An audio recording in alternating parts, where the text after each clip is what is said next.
Hello everyone. तो RER की series में हम यूनिट सेकंड के पार्ट 4 में देखेंगे सोलर थर्मल एनर्जी के स्टोरेज डिवाइसेस के बारे में। ठीक है, ये रहा हमारा सिलेबस और हम डिस्कस करेंगे इसमें thermal energy storage for the solar heating और कूलिंग और इसकी लिमिटेशंस के बारे में। तो सबसे पहले देख लेते हैं कि जो थर्मल एनर्जी स्टोरेज होता है वो क्या क्या होता है, उसके एप्लीकेशंस क्या होते हैं, कौन से यूज़ करता है और किस मटेरियल से बनता है।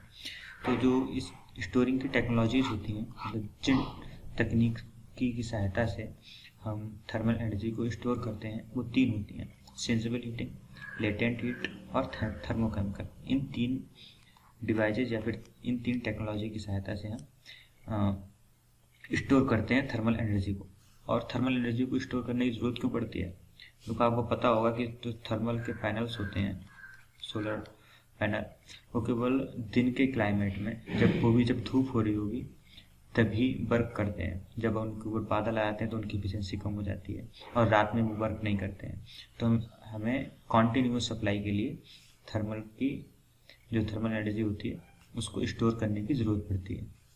तो हमने समझ लिया कि इसकी टेक्नोलॉजी होती है स्टोरेज करने की, वो कौन सी होती हैं? तीन होती हैं: सेंसिबल, लेटेंट और थर्मोकेमिकल।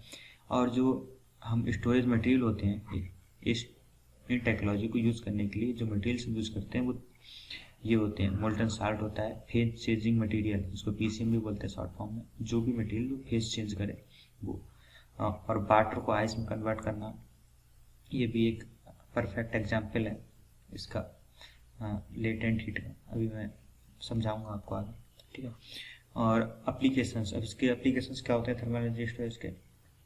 डिस्ट्रिक्ट हीटिंग, ठीक है, और प्रोसेस हीटिंग और कूलिंग के लिए, पावर जनरेट करने के लिए। ये तो इसके एप्लीकेशन हुए। अब इसके एंड यूजर, मतलब इनको यूज़ कौन करता है, ये है कि यूज क्या होता है इनका, और ये है इनको यूज़ कौन करता है। इंडस्ट्री में इसको यूज़ किया जाता है, रेसिडेंशियल एंड कमर्शियल। रेसिडेंशियल मतलब जहाँ पे लोग रहते हैं, ठीक है, रेसिडेंट उसे बोलते हैं आवास को। रेसिडेंटियल और कमर्शियल एक्टिविटीज़ में वो लोग यूज़ करते हैं, और यूटिलिटीज़ अगर कहीं और भी कोई आवश्यकता है तो उसके लिए इसका इस्तेमाल किया जाता है। अब हम इसका बेसिक स्ट्रक्चर समझ लेते हैं कि ये कैसे वर्क करता है। देखो यहाँ पे जो सोलर कलेक्टर होता है, ये जो सोलर कलेक्टर है, ठीक है, इसके अंदर आपके होती है एक राइजर ट्यूब, ठीक है, जो कि आपको बताती है कि टेम्परेचर है वो कितना राइज हो रहा है या फिर इस तरह से, ठीक। और ये राइजर ट्यूब क्या करती है कि इधर से जो टेम्परेचर आ रहा होगा, ठीक है, वो टी इनिशियल, और जो इधर से बाहर जा रहा होगा वो टी आउट बोल दो या फिर टी आउटपुट, जो टेम्परेचर इनपुट और टेम्परेचर आउटपुट, या फिर टी जीरो, जो भी बोलना है इसको बोल सकते हो। अब ये सारे जुड़े होते हैं एक हीट एक्सचेंजर से। हीट एक्सचेंजर में क्या होता है? देखो यहाँ से सोलर कलेक्टर से होता है, तो यहाँ से हीट पड़ रही होगी तो यहाँ पे जो वाटर या फिर जो भी फ्लूइड यहाँ पे आ रहा होगा वो हो जाता होगा गर्म। तो ये जो हीट एक्सचेंजर में ये वाला जो पाइप है ये हॉट फ्लूइड का होता है, ठीक है, ये हॉट होता है।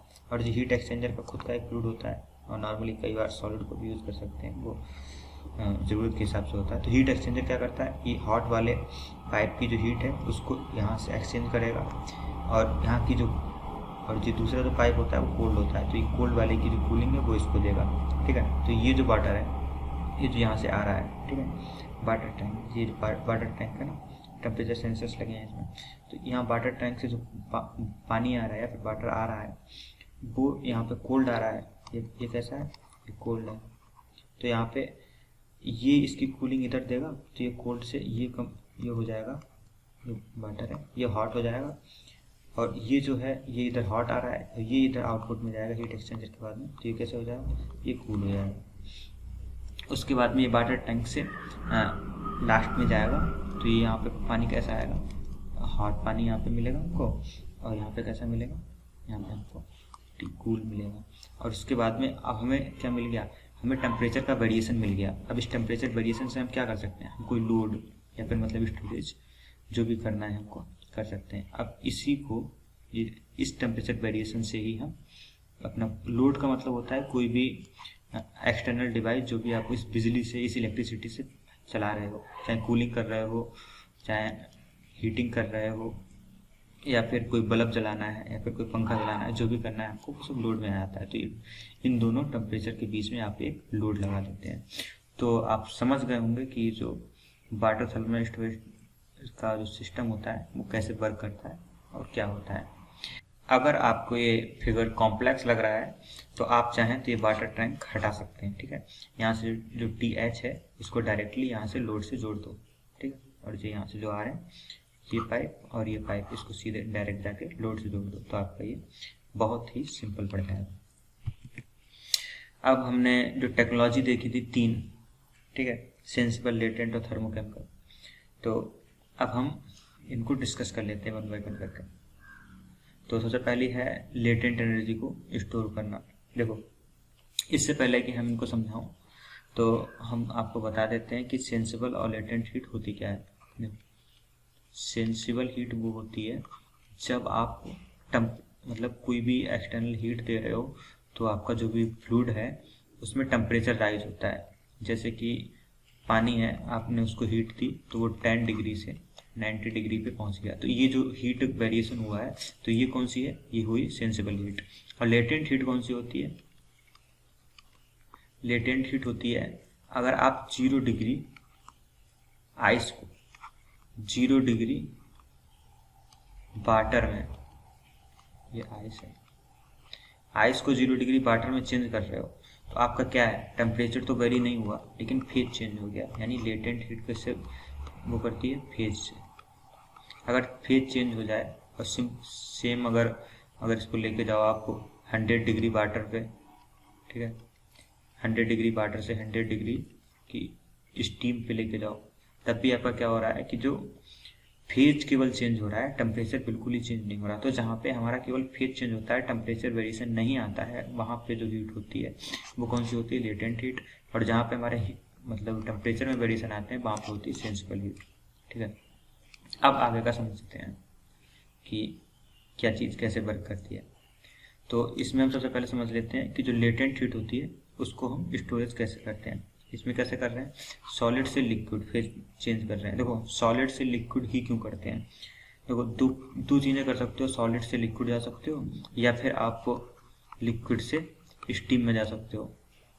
तो सॉलिड से लिक्विड हमारा इजीली नॉर्मली हो जाता है, लेकिन लिक्विड से स्टीम में हमें प्रॉब्लम आती है। क्या प्रॉब्लम आती है कि लिक्विड से स्टीम में चेंज करने पे हमें थोड़ी सी लेटेंट हीट मिलती है, उसके बदले हमारा जो क्या कहते हैं वॉल्यूम है वो बहुत ज़्यादा बढ़ जाता है।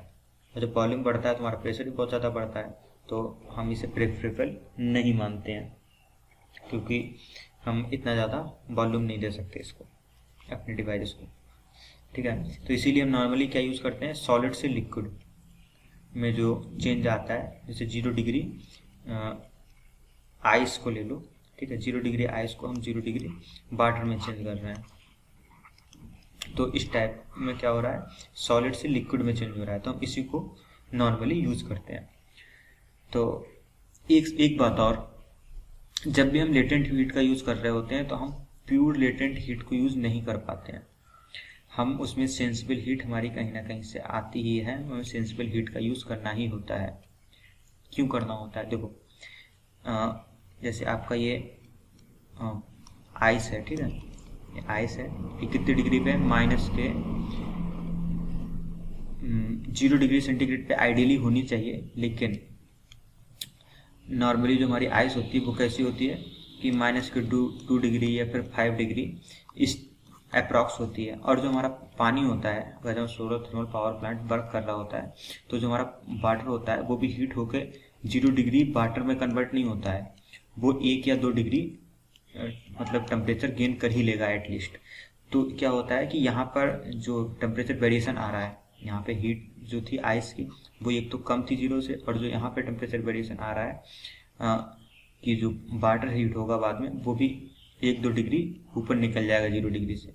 तो यही होता है कि स्टार्टिंग में जो हमारी हीट है, मतलब मान लिया कि 5 डिग्री आती तो -5 डिग्री से लेकर 0 तक ये आई, उसके बाद में हमारी लेटेंट हीट वर्क करती है यहाँ से यहाँ तक। ये नॉर्मल वर्क है, मतलब 0 डिग्री आइस से लेके 0 डिग्री वाटर में चेंज हुई, लेकिन हमारा उसके बावजूद थोड़ा ऊपर निकल जाता है, तो ये 1 या 4-5 डिग्री हमारा प्लस हो जाता है। उसके बाद में फिर से ये इसे वापस कर देता है और ये इसी तरह साइकिल चलती रहती है। और यहाँ पे ये जो एरिया होता है इसमें हमारी एनर्जी स्टोर हो जाती है, तो इसी को बोलते हैं फेज चेंज स्टोरेज डिवाइस। अब दूसरी तरह से हम कर सकते हैं, ये तो था लेटेंट का, अब हम कर सकते हैं सेंसिबल हीटिंग में। सेंसिबल हीटिंग में क्या होता है, देखो एक ये डायग्राम समझ लो, ये है, अब इस साइड में हीटिंग हो रही है, इस साइड में कूलिंग हो रही है। तो हीटिंग का तो अभी मैंने बताया था, मतलब थोड़ा सा जो ये पूरा डायग्राम वही है जो पिछला भी बताया, ठीक है, तो दोबारा समझाने का मतलब नहीं होता। कूलिंग में क्या होता है कि जैसे ही हम हीट देते हैं, ठीक है, तो मतलब जैसे ही कूल करते हैं, हीट देते नहीं, हीट लेते हैं, तो क्या होता है, नॉर्मल जो पहले 0 डिग्री सेंटीग्रेड तक पहुंचने में पहले वो पहुंचता है, उसके बाद में थोड़ा सा एरिया ऐसा आता है कि वो नीचे और ज़्यादा चला जाता है, 1-2 डिग्री और चला, ज़्यादा नहीं, उसके बाद फिर वो कवर अप कर लेता है। तो इसी जो वेरिएशन होता है, मतलब जीरो से भी थोड़ा सा नीचे चला जाना, इसी को बोलते हैं सब कूलिंग, ठीक है। और जो सेंसिबल हीट का मतलब डायग्राम होता है वो कुछ इस तरह से बनेगा। आप चाहें तो पूरा बना सकते हो, चाहे तो इस तरह से बना सकते हो कि ये टी बनाया और ये भाई स्टोरेज, एनर्जी स्टोरेज, इसके बाद में यहाँ पे टी बन दिया 1 पॉइंट और यहाँ पे T2 दिया 1 पॉइंट, और इसको इस तरह से जोड़ दो, ठीक है। क्योंकि इसमें हर एक पॉइंट पे जो आपकी एनर्जी है, मतलब टेम्परेचर है, वो चेंज हो रहा है, क्योंकि सेंसिबल हीटिंग क्या होती है, टेम्परेचर चेंज हो रहा है, जैसे 10 डिग्री टू 90 डिग्री हमने चेंज किया। तो इसी तरह से ये आप डायग्राम बना सकते हो, चाहे तो ये इतना बना सकते हो, चाहे तो ये पूरा बना सकते हो। अब बात करते हैं इसके मेजर चैलेंजेस क्या आते हैं। देखो भाई, इंस्टॉलेशन कॉस्ट इसकी काफ़ी हाई होती है एनर्जी स्टोरेज के लिए, ठीक है। और भाई ये जो फॉसिल फ्यूल मतलब कन्वेंशनल प्लांट होते हैं वो सस्ते पड़ते हैं पर यूनिट एनर्जी प्रोडक्शन के लिए। और जो हार्ड वाटर स्टोरेज प्रोडक्ट होते हैं वो क्या करते हैं, जैसे कोई किसी न किसी मेटल का आप इक्विपमेंट बनाओगे, अगर गर्म पानी को बार बार यूज़ कर रहे हो और उसे गर्म और ठंडा करते हो तो वो बहुत ज़्यादा एक्सपेंड करते हैं, तो ये भी एक दिक्कत आती है हमारे लिए। और जो हमारे फेज चेंजिंग मटेरियल होते हैं या फिर थर्मोकेमिकल मटेरियल होते हैं, उनमें क्या होता है, उनके अल्टरनेटिव्स बहुत कम होते हैं, मतलब कुछ फिक्स मटेरियल्स हैं, उन्हीं को आपको इस्तेमाल करना होता है, तो ये भी एक समस्या पैदा होती है। और एडिशनल में जो सेंसिबल हीट टेक्नोलॉजीज होती हैं ये मतलब इंक्रीज होती जा रही हैं, और शायद कभी हमारे फ्यूचर में ये काफ़ी अच्छे सोर्स बनेंगे इन एनर्जी स्टोरेज के। तो ये कोई चैलेंजेस में नहीं है, ये एक एडिशनल इंफॉर्मेशन है। सो थैंक्स मेरे साथ बने रहने के लिए। आप बाकी वीडियोस भी दे सकते हैं और इसकी PDF डिस्क्रिप्शन बॉक्स से डाउनलोड कर सकते हैं। धन्यवाद।